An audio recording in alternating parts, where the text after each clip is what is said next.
కోడలు chicken fry, అత్త mutton fry.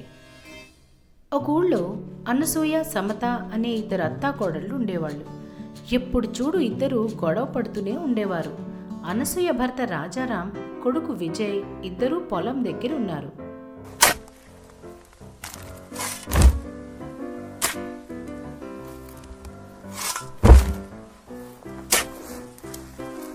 నాయనా ఆకలైతుందే అని అన్నాడు.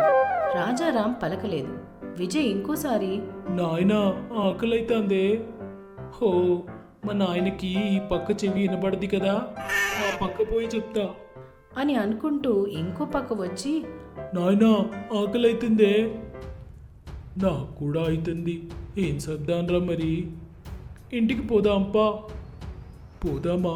సరేనాడు అని అనుకుంటూ ఇంటికి బయలుదేరుతూ ఉండగా రాఖీ అనే అతను పరిగెత్తుకుంటూ వచ్చి, కాకా కాకా కాకా. ఏంద్రా కాకా కాకా అని కాకి లెక్క అరవపడితివి? ఏం కొంపలు మునిగినాయి? కొంపలు మునిగితే ఫైర్ ఇంజన్కి చేస్తా, నీ కాడికి ఎందుకు కూరుకొస్తా? ఇంటికాడ మీ ఒళ్ళు మస్తు లొల్లి పెట్టుకుంటుర్రు. గంతే కదా. ఏంది గంతే కదనా? అదేందే అట్లా కొట్టి పారేస్తివి? వాళ్ళ లొల్లి నీకు కొత్తేమో గాని మాకు కొత్త కాదు. ఇంట్లోళ్ళందరూ రోజు గుళ్ళే వినబడే సుప్రభాతం విని లేస్తారు, కానీ మేము వాళ్ళ బోళ్ళ బోకేల సప్పుడు విని లేస్తాం. మంచిగానే ఉంది మీ కథ. మరేమనుకున్నావు?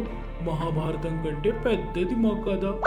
ఈసారి కలిసినప్పుడు నిమ్మళంగా ఇందువు గాని వస్తాం. ఆకలికి కడుపు కాలుతుంది. పా నాయనా పోదాం. అమ్మా మస్తు ఆకలైతుందే, అన్నం పెట్టు. అమ్మా సమత, అన్నం పెట్టమ్మా అని అనుకుంటూ డైనింగ్ టేబుల్ దగ్గరకు వచ్చారు.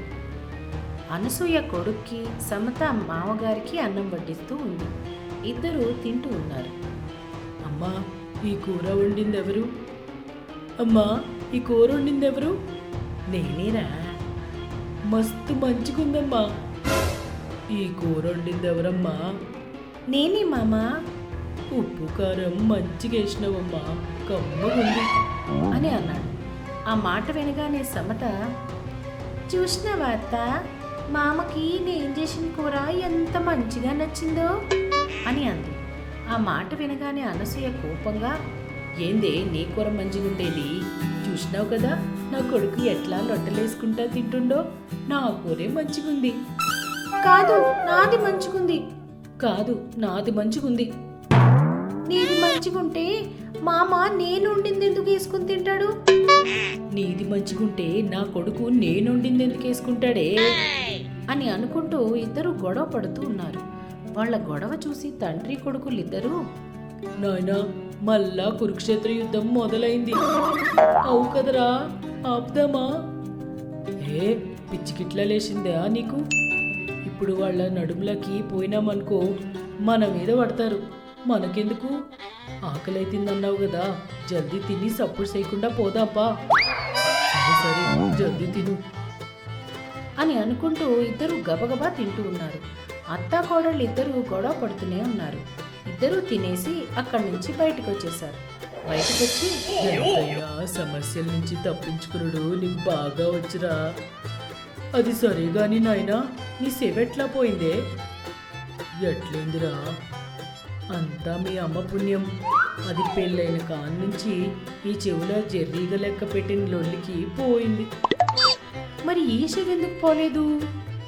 అది కూడా పోయేదే. ఇగో ఈ పత్తి పెట్టి బతికిచ్చిన అని అనుకుంటూ పొలానికి వెళ్ళిపోయారు. తెల్లారిద్దరూ ఇంట్లో కూర్చుని మాట్లాడుకుంటూ ఉన్నారు. నాయనా నాకు చికెన్ తినబుద్ధి అవుతుందే. నాకు మటన్ తినబుద్ధి అవుతుందిరా. నేను చెప్తున్నానా, మన ఇంట్లో మనకి నచ్చినవి వండేటోళ్ళే లేరు. లేదు నాయనా, నా కాడ మంచి ప్లాన్ ఉంది. అట్లా చేసినామనుకో మనకి నచ్చిన కూర వండి పెడతారు. వాళ్ళ లొల్లి పెట్టుకుంటూనే ఉంటారు ఎలాగో. అవునా, ఏంద్రా అది అని అన్నాడు. విజయ్ రాజారాం చెవిలో ఏదో చెప్పాడు. అంతా విన్నాక, అరే మస్తుంది ఐడియా, ఇదే మన ప్లాన్ అని అన్నాడు. విజయ్ అతని భార్య దగ్గరికి వెళ్ళి, బంగారం ఈడ బంగారం ఎవ్వరు లేరు పోండి. అది కాదు, నాకు చికెన్ వండి పెట్టు. ప్రేమతోనే పప్పు చేస్తే మీ అమ్మ వండిందే మంచిగుంది అని లొట్టలేసుకుని తిన్నావు కదా, పో ఆమెనే వండమను. పిచ్చిదానివా మంచిదానివే? నేను ఎందుకట్లా అన్నానో ఎరికేనా? నా పెళ్ళం పప్పు మంచిగా చేయకపోవచ్చు కానీ చికెన్ ఫ్రై మస్తు చేస్తుంది. అది చేసుట్లా తిరుగులేదని ఆమెకి చెప్పాలి. నిజంగానా? నిజంగానా అంటావేంది? అమ్మతోని బెట్టు కట్టొచ్చిన ఇవాళ నా పెళ్ళంతోని చికెన్ ఫ్రై చేయిస్తా, నువ్వేమో చెయ్య అంటున్నావు. సరే, నా పెళ్ళానికి సాత కాదట అని చెప్పేస్తా అని వెనక్కి తిరుగుతూ ఉండగా సమత, ఆగాగు, ఒక్క చికెన్ ఫ్రై ఏం కర్మ, చికెన్తోని ఏమేం వెరైటీలు చెయ్యొచ్చో అన్నీ చేస్తా, పట్టుకురా పో చికెన్. నిజంగానా? ఇప్పుడే తెస్తా అని అనుకుంటూ బయటకొచ్చాడు. బయట వాళ్ళ నాన్నకి సక్సెస్ అన్నట్టుగా సైగ చేశాడు. వెంటనే రాజారాం కూడా అనసూయ దగ్గరికి వెళ్తూ, పోరా, నా పెళ్ళానికేం వంట రాదనుకున్నావా? అది వండితే మాడు వాసన, చిచి మసాలా వాసన ఊరంతా వస్తుంది, ఏమనుకుంటున్నావో అని అనుకుంటూ భార్య దగ్గరికి వెళ్ళాడు. ఏంది, ఏమో గొప్పలు చెప్పుకుంటూ వస్తున్నావు? లేకపోతే అంటే వాడి పెళ్ళామంట చికెన్ ఫ్రై మస్తు చేస్తుందట. నీకు దమ్ముంటే అమ్మతోని మటన్ ఫ్రై చేయించు అని అనుకుంటా సవాల్ చేస్తున్నాడే వాడు. పుట్టినప్పటి నుంచి వండి పెట్టిన నా వంటకే పేరు పెట్టాడా? అంతేలే, కట్టుకున్నది రాగానే కన్నది కాందయింది. చెప్తా వాడికి నా వంట ఎప్పుడు నంబర్ 1 అని. పోండి, మీరు పోయి మటన్ తీసుకురండి అని అంది. వెంటనే రాజారాం కూడా బయటికెళ్ళి మటన్ తెచ్చాడు. ఇద్దరు అత్తాకోడళ్ళు వంటలన్నీ చేసి డైనింగ్ టేబుల్ మీద పెట్టారు. తండ్రి కొడుకులు ఇద్దరు తినడానికి కూర్చున్నారు. ఇద్దరు కడుపు నిండా తిన్నాక విజయ్, అమ్మా, ఏదేమైనా నీ మటన్ ఫ్రై మస్తుంది అని అన్నాడు.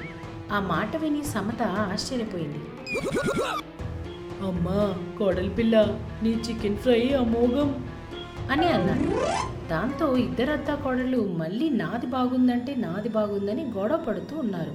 తండ్రి కొడుకులు ఇద్దరు అక్కడి నుంచి దూరంగా వచ్చేసి, రే, ఇప్పుడు నాకు తృప్తిగా ఉందిరా అని అనుకుంటూ ఉన్నారు. దాదా టీవీ ఇటువంటి మరికొన్ని అద్భుతమైన కథల కోసం చూస్తూ ఉండండి